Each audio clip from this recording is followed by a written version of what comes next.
ठीक बच्चों, आज हम जो है बहुत ही सिंपल्स कुछ एग्जांपल्स करेंगे जो भी हमने प्रीवियसली जो पढ़ रखा है उससे रिलेटेड। तो एक हमारा जो है होता क्या है, कैप्लर्स लॉ होता है, जिसमें कैप्लर्स थर्ड लॉ, खैर कैप्लर लॉ अभी पढ़ा नहीं, लेकिन हम जो है जब कोई प्लैनेट ऑर्बिटिंग कर रहा था या कोई सैटेलाइट ऑर्बिटिंग कर रहा था तो उसका टाइम पीरियड का फॉर्मूला लिखा हुआ है।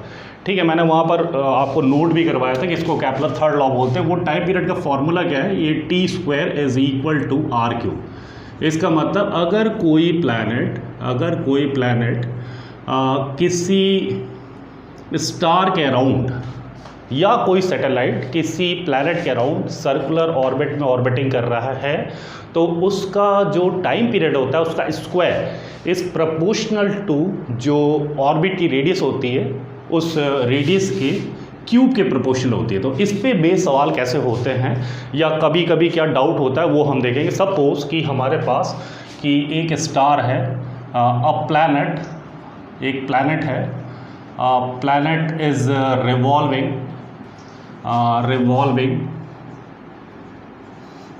अराउंड या about, planet is revolving about a star in circular orbit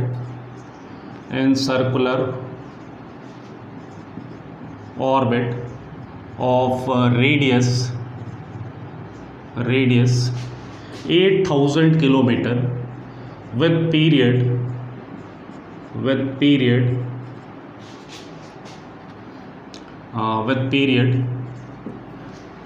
8 hours। ठीक है, ऐसा सवाल है कि भाई एक प्लैनेट है जो किसी स्टार के अबाउट ऑर्बिटिंग कर रहा है, एक सर्कुलर ऑर्बिट पर ऑर्बिटिंग कर रहा है जिसकी रेडियस है 8000 किलोमीटर विद पीरियड 8 आवर। ठीक है, another star, find the period of another star, find the period of another star, sorry another planet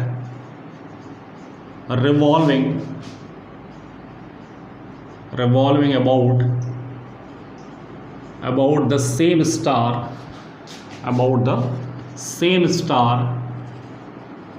in circular orbit of radius 32,000 kilometre. ठीक है, 32,000 किलोमीटर। तो एक सवाल है कि दो प्लैनेट किसी पर्टिकुलर स्टार के अराउंड रिवॉल्व कर रहे हैं। पहला प्लैनेट जो रिवॉल्व कर रहा है उसकी जो ऑर्बिट है उसकी रेडियस 8000 किलोमीटर है, और दूसरा प्लैनेट उसी स्टार के अबाउट रिवॉल्व कर रहा है जिसकी ऑर्बिट की रेडियस है 32,000 किलोमीटर। अगर पहले का टाइम पीरियड 8 घंटा है तो दूसरे का टाइम पीरियड क्या होगा, तो हम इस तरीके से इसको डायरेक्टली अप्लाई कर देते हैं। तो हम लिख सकते हैं क्या कि since T square is proportional to R cube, तो हम ऐसा लिख सकते हैं कि भाई T2 बाई T1, ठीक है, T2 बाई T1 का square is equal to R2 by R1 का क्यूब। ठीक है, इस तरीके से हम लिख देते हैं। यहाँ R2 की वैल्यू पता है, तो R2 की वैल्यू कितनी है, R2 वैल्यू है 32,000 या 32000 और डिवाइडेड बाई R1 की वैल्यू कितनी है 8000। ठीक है, इसका क्यूब, इसको सॉल्व करेंगे तो 8 4 जा 32, तो ये कितना हो जाएगा 4 का क्यूब, और 4 का क्यूब 4 इंटू 16, 4 इंटू 4 16 इंटू 4 64, तो ये 64 आ जाएगा। इसका स्क्वायर रूट लीजिए, तो T2 by T1 is equal to इसका स्क्वायर रूट लेंगे तो स्क्वायर रूट आ जाएगा 8, तो इससे पता चल जाएगा T2 is equal to 8 times T1 is equal to, और T1 इज 8 आवर, तो ये हो गया 64 आवर। तो दूसरा जो स्टार है जिसके बारे में सिर्फ इतना पता था, उसका जो भी सर्कुलर ऑर्बिट है उसकी रेडियस पता थी, तो उसका टाइम पीरियड आया 64 आवर। तो अगर ऐसा सवाल हो तो एकदम सिंपल इस तरीके से करते हैं, ये याद रखिएगा कैसे करेंगे। ठीक है, इसमें क्या है, दोनों प्लैनेट्स एक ही पर्टिकुलर स्टार के अबाउट सर्कुलर ऑर्बिटिंग कर रहे हैं। ठीक है, तो ये सवाल है। अभी कुछ होते हैं ऐसे सिस्टम ऑफ बाइनरी स्टार या सिस्टम ऑफ टर्शियरी स्टार्स, मतलब एक ऐसा सिस्टम है जिसमें 2 स्टार्स हों, ठीक है, और वो अपने म्यूचुअल ग्रेविटेशनल अट्रैक्शन की वजह से रिवॉल्व कर रहे हैं। तो ऐसा कोई सवाल आ जाए, जैसे मान लीजिए एक सिस्टम है जिसमें 3 स्टार है, ठीक है। एक सिस्टम है जिसमें 3 स्टार है, तो 3 स्टार का एक सिस्टम है और ये तीनों स्टार इस तरीके से रखे हुए हैं, एकदम सिमेट्रिकली प्लेस्ड है। तो ये तीनों स्टार जो है एक इक्विलेटरल ट्रायंगल के वर्टेक्स पे तीनों स्टार है, ऐसा अरेंजमेंट है। ठीक है, ऐसा अरेंजमेंट है। इक्विलेटरल ट्रायंगल के वर्टेक्स पे तीनों स्टार है और ये इक्विलेटरल ट्रायंगल का जो साइड लेंथ है वो है ए। इक्विलेटरल ट्रायंगल का साइड लेंथ ए है। ठीक है, और दे आर रिवॉल्विंग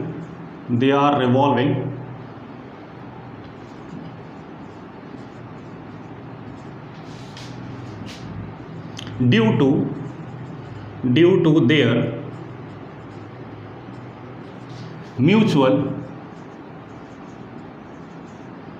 gravitational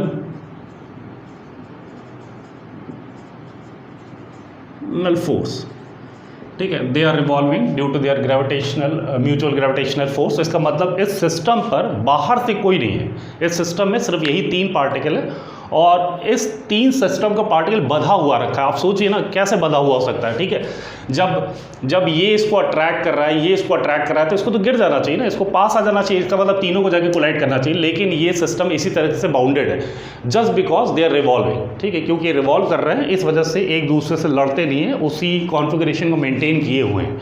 ठीक है, इसका मतलब ये तभी पॉसिबल हो सकता है अगर हम ऐसा एक सिस्टम बनाए जिसमें एक मास है, एक मास है, एक मास है और तीनों रेस्ट पर रखे, तो ऑब्वियस सी बात है तीनों जाके कोलाइड कर जाएंगे, क्योंकि ग्रेविटेशन का जो फोर्स होता है वो अट्रैक्टिव नेचर का होता है, एक दूसरे को खींच के कोलाइड कर जाएंगे। लेकिन ये हर समय सिस्टम बना हुआ है, इसका मतलब जो भी ग्रेविटेशनल अट्रैक्शन फोर्स होगा वो कहीं ना कहीं खर्चा हो रहा होगा, तभी जो है ये सिस्टम ये कॉन्फ़िगरेशन को मेंटेन किए हुए हैं ये।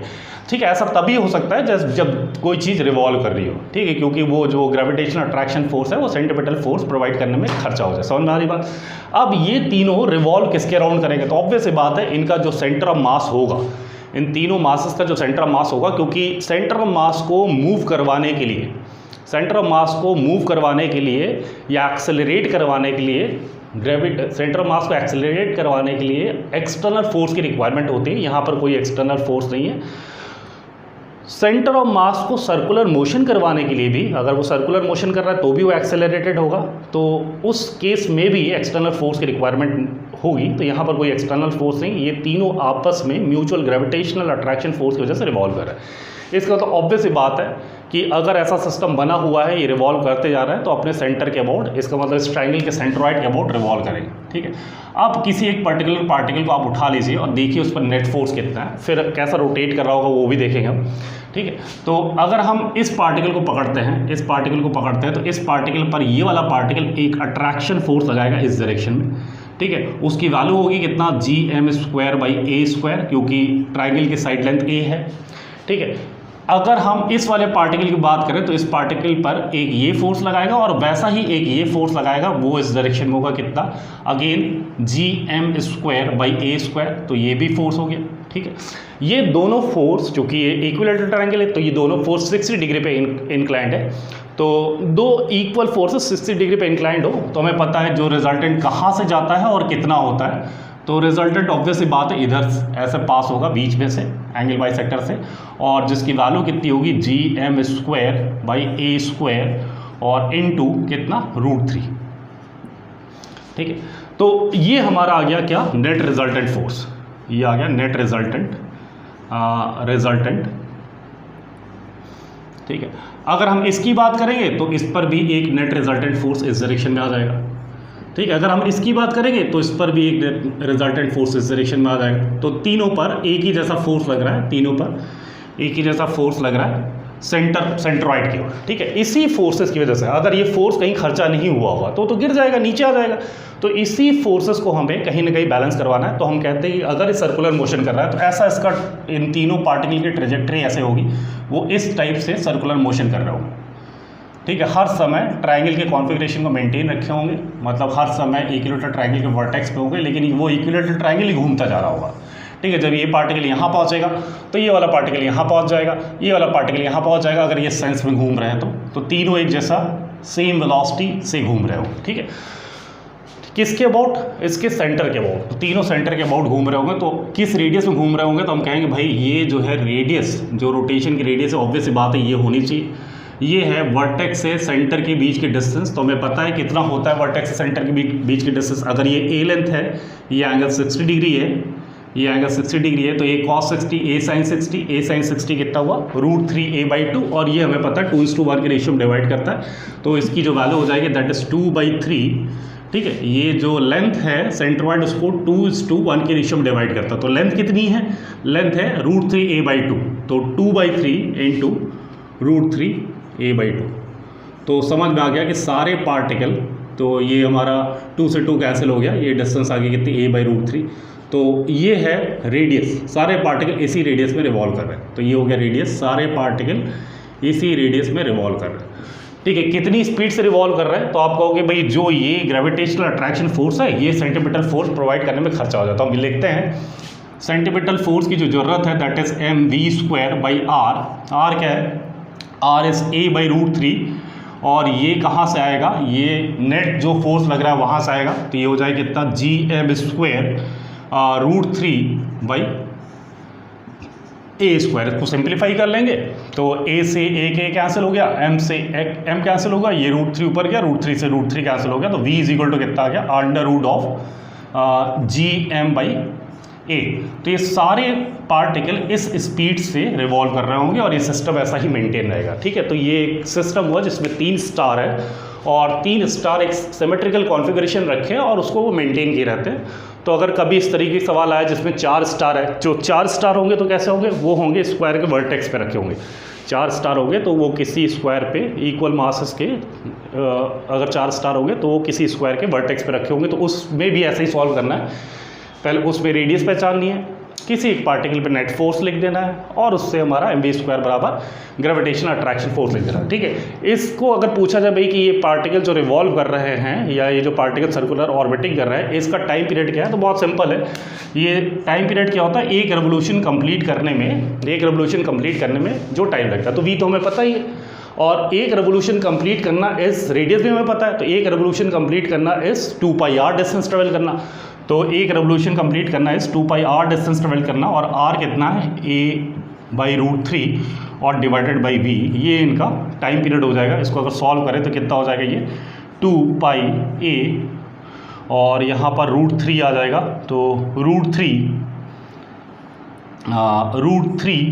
gm, और एक a था वो ऊपर नीचे चला जाएगा, ये t बराबर इतना, ये इसका टाइम पीरियड आ जाएगा। तीनों स्टार का टाइम पीरियड सेम होगा, मतलब तीनों एक ही जैसा मूव कर रहे हैं। अगर 3 से ज़्यादा होते, 4 होते, तो भी प्रॉब्लम इसी तरीके सॉल्व करते। एक बार मैं 4 का बस ऐसे हल्का सा दिखा दे रहा हूँ। अगर मान लीजिए ऐसा कहा जाए कि 4 स्टार हैं और वो रिवॉल्व कर रहे हैं due to their mutual gravitational attraction force. तो अगर 4 स्टार होते तो हम क्या करते? 4 स्टार होते, मान लेते 4 स्टार होते, तो वो 4 स्टार किसी स्क्वायर के वर्टेक्स पे रखे हुए हैं, किसी स्क्वायर के वर्टेक्स पे रखे हुए हैं, m, ये m, ये m, ये m, ठीक है। और कहते हैं कि भाई ये अपने म्यूचुअल ग्रेविटेशनल अट्रैक्शन फोर्स की वजह से रिवॉल्व कर रहे हैं। तो आप बताइए किस स्पीड से रिवॉल्व कर रहे होंगे? अगर इस तरीके कॉन्फ़िगरेशन है तो आप बताइए किस स्पीड से रिवॉल्व कर रहे होंगे? तो आप क्या करेंगे? किसी एक पे नेट फोर्स निकाल लेंगे। तो जैसे इस पे नेट फोर्स निकालते हैं, तो इस पे नेट फोर्स निकालेंगे तो कितना हो जाएगा? gm² due to this mass, ऐसा लगेगा कितना? gm²/a², और ड्यू टू दिस मास वो इधर खींचेगा अपनी ओर, तो वो लगेगा कितना? gm², लेकिन इस बार डिस्टेंस, चूँकि ये डिस्टेंस a थी, ये डिस्टेंस a थी, लेकिन ये डिस्टेंस a√2 होगी, तो उसका स्क्वायर करेंगे तो कितना आ जाएगा? 2a²। ठीक है, तो ऑब्वियस सी बात है ये चारों पार्टिकल जो भी सिस्टम का सेंटर ऑफ मास होगा उसी के अबाउट रोटेट कर सकते हैं, क्योंकि सेंटर ऑफ मास तो रोटेट कर नहीं सकता। ठीक है, तो सब दिख रहा है कि ये भाई इसके अबाउट रोटेट करेंगे। तो इस डायरेक्शन में, सेंटर की डायरेक्शन में जो नेट फोर्स होगा वो कितना होगा? सेंटर की डायरेक्शन जो नेट फोर्स होगा वो हो जाएगा तुम्हारा इन दोनों का रिजल्टेंट, तो वो हो जाएगा gm²a²√2, क्योंकि दो इक्वल वेक्टर 90 डिग्री पर उनका रिजल्टेंट इधर, और तीसरा भी इसी डायरेक्शन में, तो प्लस gm²/2a²। ठीक है, तो ये किसी पर्टिकुलर पार्टिकल पर नेट फोर्स इतना होगा, और वो पर्टिकुलर पार्टिकल किस रेडियस से रोटेट कर रहा होगा? तो आप कहोगे इस रेडियस से रोटेट कर रहा होगा। ये डिस्टेंस कितनी है? तो ये डिस्टेंस हमें पता है, यहाँ से यहाँ तक की डिस्टेंस a√2 है, तो ये डिस्टेंस कितनी होगी a√2/2, तो a/√2, ठीक है। तो सॉल्व क्या करना है, सिंपल लिख देना है mv² बराबर mv²/r बराबर जो भी ग्रेविटेशनल अट्रैक्शन फोर्स है। तो यहाँ पर अगर सॉल्व करने के लिए लिखें भाई किस स्पीड से रोटेट कर रहा होगा, तो mv²/r, r is a/√2 is equal to gravitational attraction force gm²√2 a² और प्लस gm²/2a²। तो 4 स्टार हुए तो भी ऐसे करेंगे, 6 स्टार हुए तो भी ऐसे करेंगे, एक सिमेट्रिक कॉन्फ़िगरेशन में सारे स्टार्स होने चाहिए तो सॉल्व कर लेंगे, ठीक है। अब हम क्या करते हैं, बाइनरी स्टार हों तो उनका सॉल्व कैसे करें। तो लेट सपोज हमारे पास एक सिस्टम ऑफ बाइनरी स्टार है, ठीक है। इनको दुनिया से कोई मतलब नहीं है, दोनों स्टार अपने खुद के म्यूचुअल ग्रेविटेशनल अट्रैक्शन फोर्स की वजह से रोटेट कर रहे हैं, ठीक है। ये है सिस्टम ऑफ बाइनरी स्टार।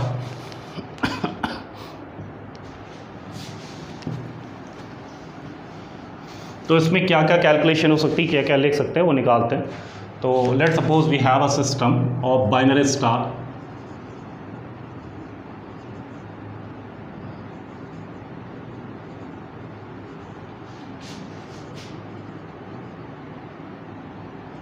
ठीक है, बाइनरी स्टार मतलब 2 स्टार है और they are revolving due to their mutual gravitational attraction force, ठीक है। तो लेट सपोज हमारे पास 2 स्टार्स हैं और 2 स्टार्स जो हैं, बाइनरी स्टार्स का सिस्टम है, तो 2 स्टार है, ठीक है। एक m1 है, एक m2 है, ये 2 है,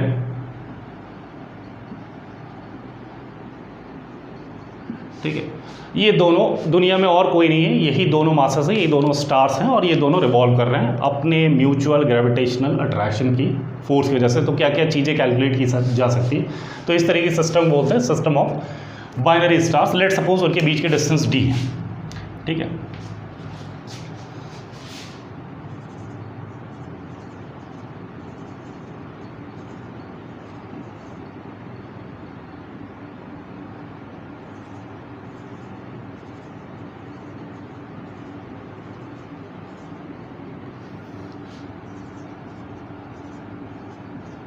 ठीक है, जैसे इसमें टाइम पूछा जाए, ठीक है, जैसे इसमें टाइम पूछा जाए तो सबसे पहले बात आती है कि अगर ये 2 स्टार्स का सिस्टम है तो दोनों स्टार्स एक दूसरे को अट्रैक्ट कर रहे हैं, ठीक है। दोनों स्टार्स एक दूसरे को अट्रैक्ट कर रहे हैं तो इनको आपस जाकर कोलाइड कर जाना चाहिए। अगर ये कोलाइड नहीं कर रहे हैं तो सिर्फ और सिर्फ एक कारण हो सकता है कि इनका जो अट्रैक्शन फोर्स है वो कहीं यूटिलाइज कर लिया गया हो, ठीक है। ऐसा ही होता है जैसे सन के राउंड अगर मून ऑर्बिटिंग कर रहा है, अगर मून ऑर्बिटिंग नहीं करता तो अर्थ के राउंड मून ऑर्बिटिंग कर रहा है, अगर मून ऑर्बिटिंग नहीं करता है तो ऑब्वियस बात है मून को आके अर्थ को हिट कर देना चाहिए।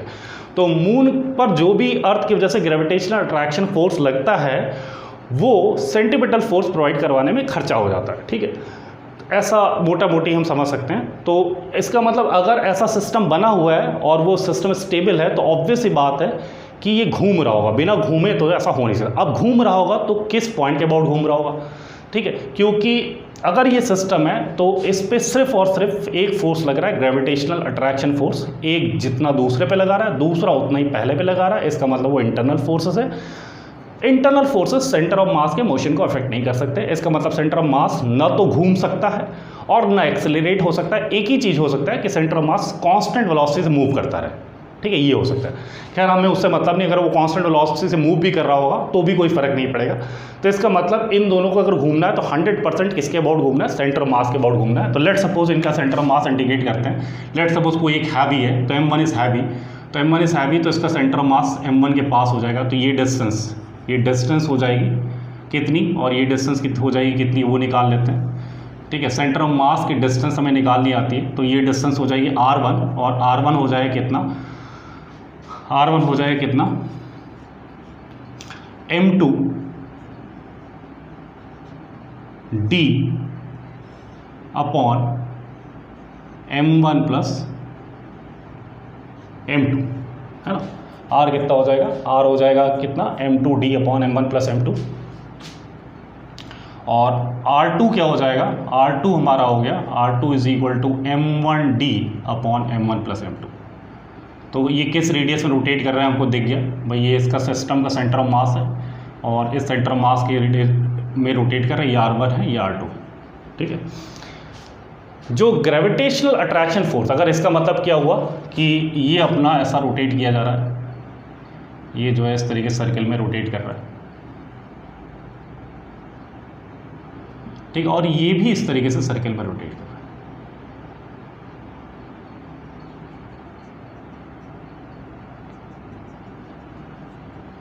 ये भी इस तरीके से सर्कल में रोटेट कर रहा है,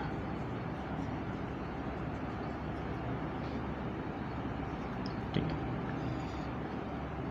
है। ये दोनों का सर्कल मैंने बना दिया है, दोनों अलग अलग रेडियस के सर्कल में रोटेट कर रहे हैं, ठीक है। जब ये वाला पार्टिकल यहाँ पर होगा तो ये वाला पार्टिकल कहाँ पर होगा, ये वाला पार्टिकल यहाँ पे होगा। जब ये वाला पार्टिकल यहाँ पे होगा तो वो वाला दूसरा वाला पार्टिकल कहाँ पे होगा, यहाँ पर होगा। जब ये वाला पार्टिकल यहाँ पे होगा तो दूसरा वाला पार्टिकल कहाँ पे होगा, यहाँ पर। तो एक बड़ी रेडियस और एक छोटी रेडियस में रोटेट कर रहा है, एक R1 पे रोटेट कर रहा है, एक R2 में रोटेट कर रहा है। किसी एक पर्टिकुलर को उठा लीजिए, लेट सपोज M1 को उठा लीजिए, तो M1 पे नेट फोर्स कितना लग रहा है, नेट फोर्स या M1 पे फोर्स ऑन M1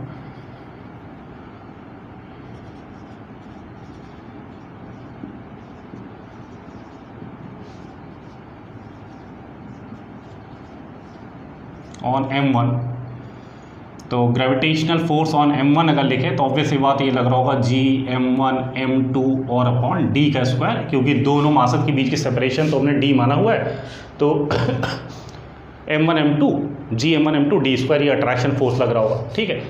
M1 किस रेडियस में रोटेट कर R1, तो हम कह सकते हैं कि gravitational force on M1 is equal to this much and is equal to कितना, इज इक्वल टू जो भी सेंटीमीटर फोर्स की रिक्वायरमेंट है mv1 स्क्वायर बाई R1 की वैल्यू हमें पता है mv1 square by mv square by R1, तो इससे हमारा v1 की वैल्यू निकल जाएगी। तो v1 कितना हो जाएगा, या v1 स्क्वायर सॉल्व कर m1 v1 square by R1, तो m1 से m1 कैंसिल हो गया, इसको सॉल्व कर लेते हैं। v1 स्क्वायर बाई R1 को उधर ले जाते हैं, तो Gm2 D स्क्वायर, ठीक है, M1 और M1 कैंसिल हो गया, Gm2 D स्क्वायर, R1 को उधर लेके वैल्यू रख देते हैं, तो M2 D upon M1 plus M2, ठीक है।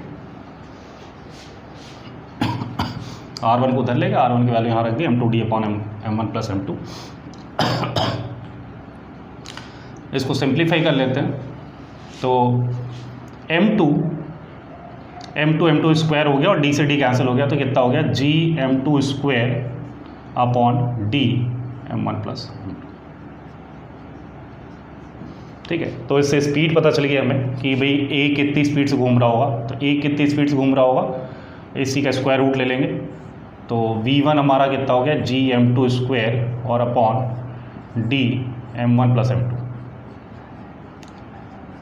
V2 कितना हो गया, V2 इज इक्वल टू कितना हो गया, V2 is equal to V1 हमारा Gm2 स्क्वायर हुआ है, तो V2 कितना हो जाएगा Gm1 square upon D M1 plus M2 का स्क्वायर रूट।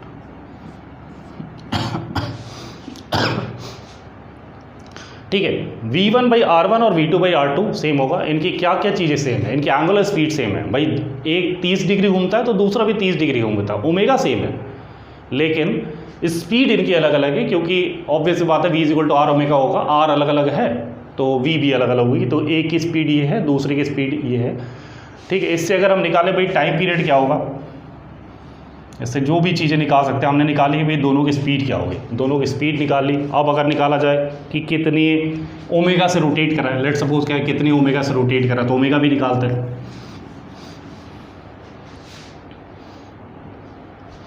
ठीक है, कितने ओमेगा से रोटेट कर रहा है, तो ओमेगा निकालने की कोशिश करते हैं। ओमेगा तो दोनों का सेम ही होगा, किसी एक का उठा लेते हैं। ओमेगा क्या होगा, V बराबर R ओमेगा, तो V बाई R, तो V1 बाई R1 निकाल लो और चाहे V2 बाई R2 निकाल लो, बात तो एक ही होगी। V2 बाई R2 निकाल लो, ओमेगा किस ओमेगा से रोटेट कर रहा है। तो V1 निकाला था अभी, V1 क्या था Gm2 square upon D1 plus D2 का स्क्वायर रूट और डिवाइडेड बाई R1, और R1 हमें पता है, R1 क्या है, sorry M1 plus M2 into क्या D आया था, यही लिखा था अभी, ठीक है। और डिवाइडेड बाई R1 कितना है, R1 हो गया M2D upon M1 plus M2, ठीक है। या फिर इधर से लिख लें तो ये कितना हो जाएगा, under root of G M1 square upon M1 plus M2 into D और अपॉन कितना M1D upon M1 plus M2। दोनों केस में ऑब्वियस सी बात है ओमेगा समझ में आ रहा है हमें, ओमेगा एकदम सेम आना चाहिए, सिस्टम बाइनरी स्टार है। तो अगर ओमेगा की वैल्यू चाहे इससे निकाले उससे निकाले, देखते क्या आएगा, ओमेगा निकाल लेते हैं, ठीक है। तो कितना हो जाएगा ये, इसको सिंप्लीफाई करते किसी एक को उठा लो। जैसे ये M2 और M2 तो कैंसिल ही हो गया, M2 और M2 कैंसिल हो गया, ये M1 प्लस M2 ऊपर चला गया तो कितना आ गया G, ठीक है, M1 plus M2, G M1 plus M2, ठीक है। M1 प्लस M2 ऊपर चला गया और नीचे क्या बचा, पूरा लिख ही लेते हैं, G M2 का square upon M1 plus M2 into D और इंटू M1 प्लस M2 का square upon M2 square D square, ठीक है, का स्क्वायर रूट। उधर से निकालेंगे तो भी यही आएगा, ठीक है। इसको सिंप्लीफाई करते हैं, M1 प्लस M2 कैंसिल हो गया, M2 स्क्वायर कैंसिल हो गया, बचा क्या, G M1 plus M2, G M1 plus M2 upon D cube, ठीक है। तो इस एंगुलर स्पीड से वो रिवॉल्व कर रहे होंगे, दोनों के एंगुलर स्पीड निकालेंगे तो सेम आएगा, चाहे इधर सॉल्व करें चाहे उधर सॉल्व करें, समझ में आ रहा है। तो इस एंगुलर स्पीड से रिवॉल्व कर रहे होंगे, किस स्पीड से रिवॉल्व कर रहे हैं वो बता दिया जाए, ठीक है। जैसे दोनों का टाइम पीरियड पूछा जाए तो दिख रहा है कि टाइम पीरियड तो सेम ही होगा क्योंकि एंगुलर स्पीड सेम है, तो एक जितनी देर में। यहाँ पर ऐसा नहीं लिखेंगे, यहाँ पर कभी कभी कंफ्यूज करने के लिए, जैसे वो सवाल होता है ना, ये सिस्टम ऑफ बाइनरी स्टार है, याद रखना है, यहाँ पे कन्फ्यूज़न होती है, ठीक है।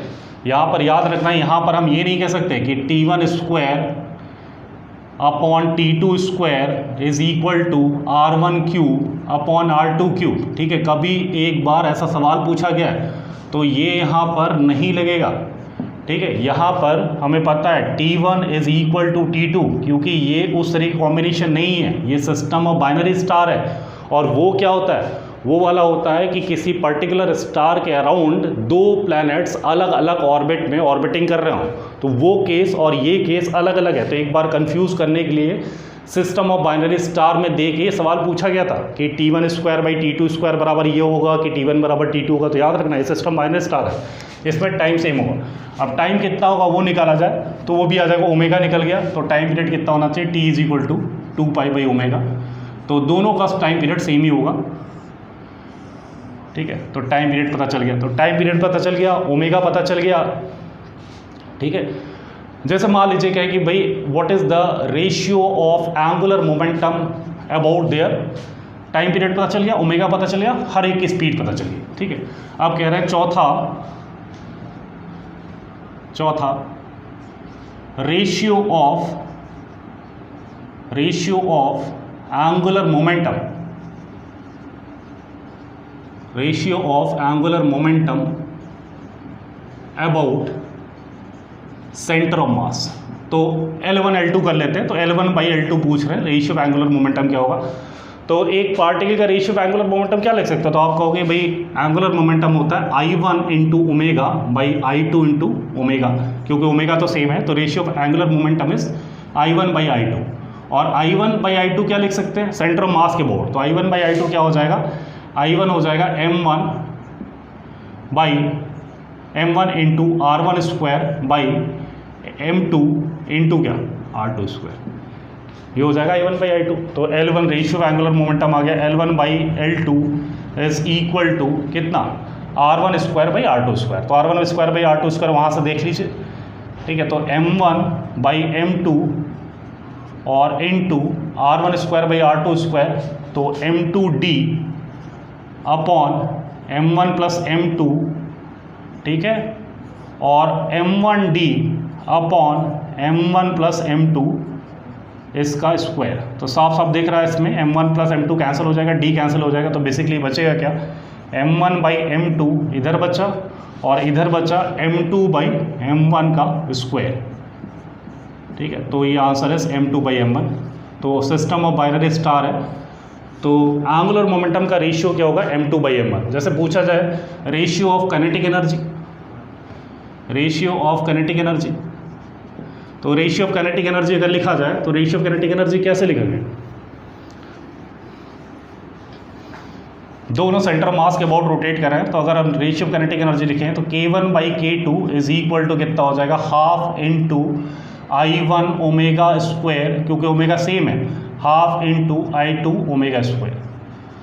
ठीक है, तो half half cancel, omega cancel, ये कितना आ गया I1 बाई I2, और I1 बाई I2 अभी अभी कैलकुलेट किया था, इसमें आएगा कितना, अभी अभी कैलकुलेट किया तो M1 बाई जो अभी अभी कैलकुलेट किया था, तो आंसर आ जाएगा कितना, m2 बाई m1। तो रेशियो ऑफ काइनेटिक एनर्जी भी कितनी आ जाएगी, m2 बाई m1। तो याद रखना है कि पहले सवाल और दूसरे सवाल में क्या अंतर है, कहाँ T square is proportional to R cube लगाएंगे, लेकिन ये सिस्टम ऑफ बाइनरी स्टार है, इसमें T square is proportional to R cube नहीं लिखाएंगे, और इसमें जो जो चीज़ें सॉल्व कर सकते हैं वो कर लिया हमने। ठीक है, एक सवाल है, कहीं पिछले लेक्चर में हमने कहीं कुछ थोड़ी सी मिस्टेक हो गई थी, तो उसको यहाँ पर क्लैरिफाई कर लेते हैं।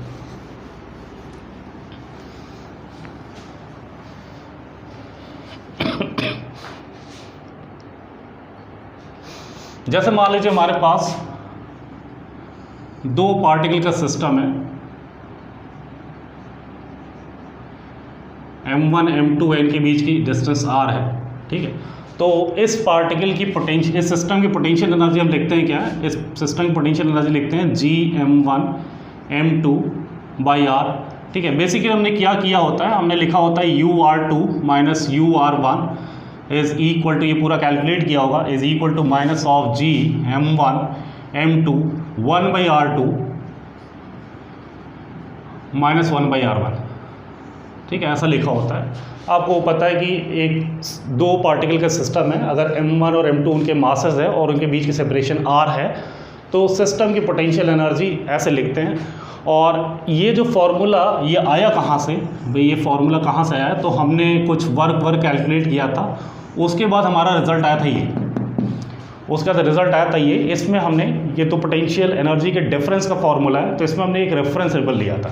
इसमें हमने कहा था कि लेट सपोज कि अगर ये पार्टिकल वाइडली सेपरेटेड होंगे, ये पार्टिकल वाइडली सेपरेटेड होंगे, तो इस सिस्टम की पोटेंशियल एनर्जी ज़ीरो मानेंगे। हमने ये रेफरेंस लिया था, रेफरेंस था। अगर इस रेफरेंस के हिसाब से सॉल्व करें तो लेट सपोज कि when r1 tending to infinity, तो ur1 क्या हो जाएगा, ज़ीरो, और r2 is equal to r, तो ur क्या होगा ये निकालना है। इसमें वैल्यू पुट कर देते हैं, ur क्या होगा ये निकालना है, इसमें वैल्यू पुट कर देते हैं। तो r1 को जब इन्फिनिटी पुट करेंगे तो ये टर्म ज़ीरो हो जाएगा, r2 को r पुट करेंगे तो ये 1 बाई r आ जाएगा, तो ये हमारा, और r1 को इन्फिनिटी पुट किया तो ur1 कितना हो जाएगा, ज़ीरो हो जाएगा। तो हमारा आंसर क्या आ जाएगा, ur is equal to minus of Gm1 m2 by r। ठीक है, ये रेफरेंस कुछ भी और भी बना सकते हैं। लेट सपोज ऐसा कहा जाए एक एग्जांपल में, फॉर एग्जांपल ऐसा कहा जाए कि भाई अगर u एट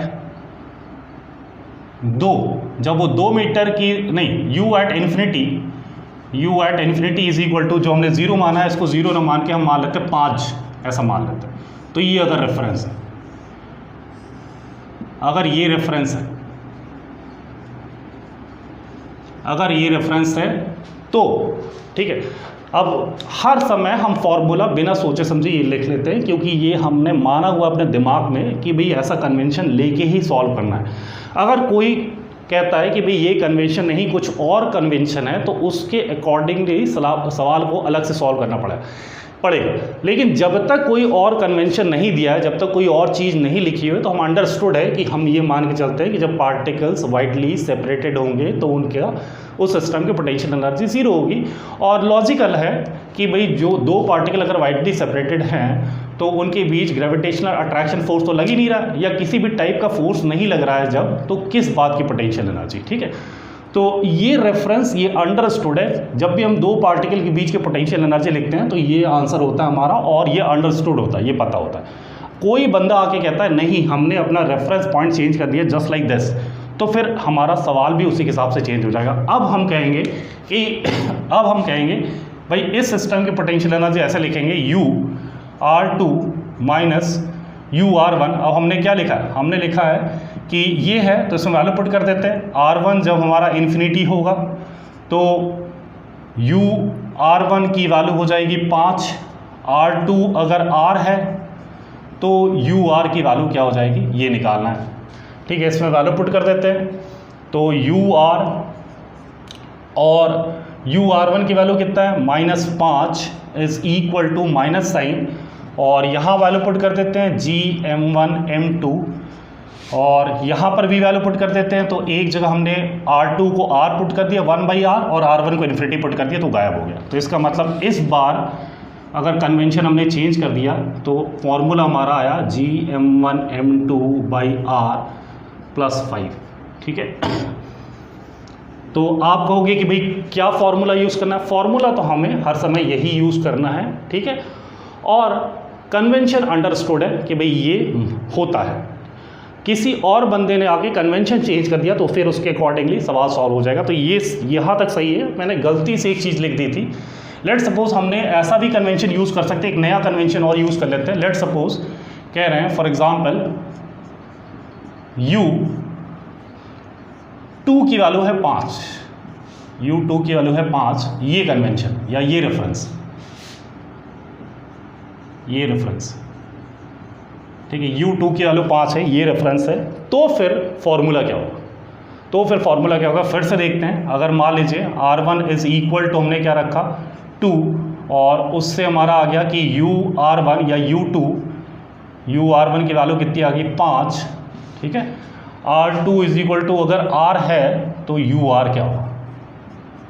ठीक है, फॉर्मूला ये है हमारा, इसमें वैल्यू पुट कर देते हैं। UR हमें निकालना है तो UR minus UR1 that is 5 is equal to minus of Gm1m2 1/R2। अब R2 कितना है, R2 R है 1/R माइनस 1/2, तो ये सही होगा फॉर्मूला। ठीक है, तो पिछले लेक्चर में जब इलेक्ट्रोस्टैटिक हम लास्ट कुछ लेक्चर पहले जब हम इलेक्ट्रोस्टैटिक पढ़ रहे थे तो उसमें मैंने गलती से इस चीज़ को ये लिख दिया। ठीक है, तो एकदम क्लियर है, देख लीजिए कैसे करते हैं।